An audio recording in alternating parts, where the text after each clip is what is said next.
Magandang tanghali mga kabay. So meron pa akong estimate dito, 39417. Ang model nito mga kabay, DWE 8200S. Ayan, D4 po ito na grinder. So ayan mga kabay, nakasaksak po yan. Gumagana siya mga kabay pero masiklab.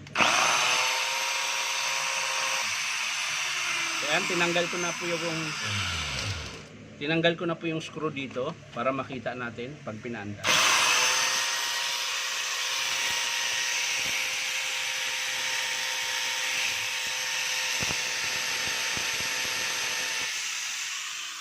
Malakas po yung siklab niya mga kabay. So tingnan natin mga kabay kung anong dahilan. Buksan lang natin. Sisilipin natin yung armature.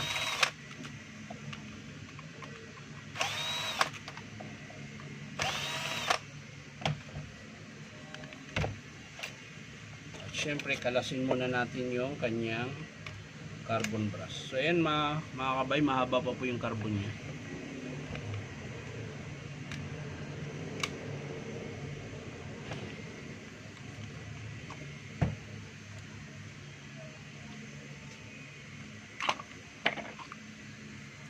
So ayan mga kabay, oh.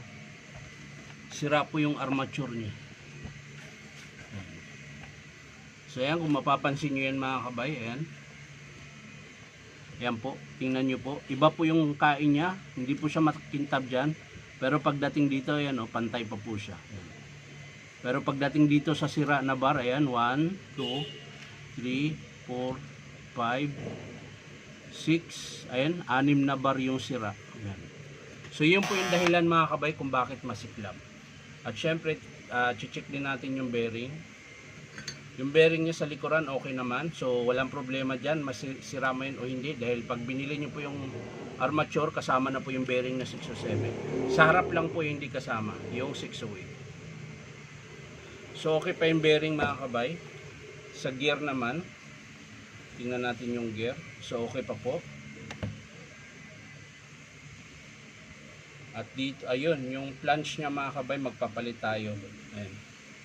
Nilagari po niya, hindi ko alam kung bakit. So, pero yung outer lang po, yung inner buo pa po yan. Yung flange lang po sa harap, ayan, yung outer. Magpapalit din po tayo.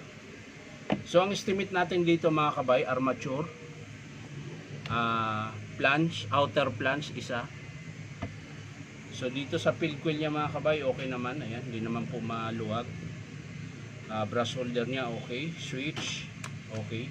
So yun lang po talaga mga kabay ang sira niya, armature tsaka yung flange. Ayan, yung outer flange niya. So babalik na lang natin to mga kabay. Dahil tapos na po yung kanyang estimate. So babalik din natin yung kanyang carbon mga kabay.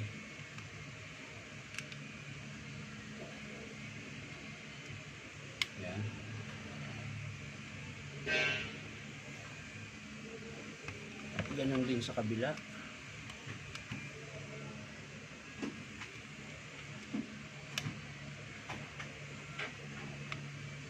Ayan.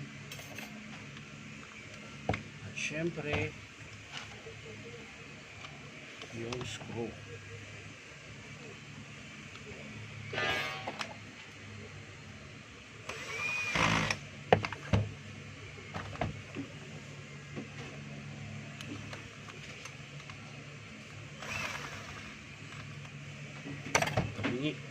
Yan.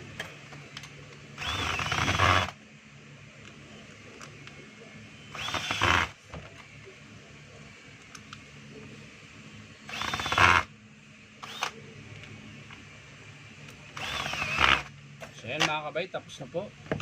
So maraming salamat mga kabay sa panonood at palike and share na rin po. At baka naman po pwedeng subscribe niyo po sa aking YouTube account na Inom Tabay. So maraming salamat mga kabay. Bye bye.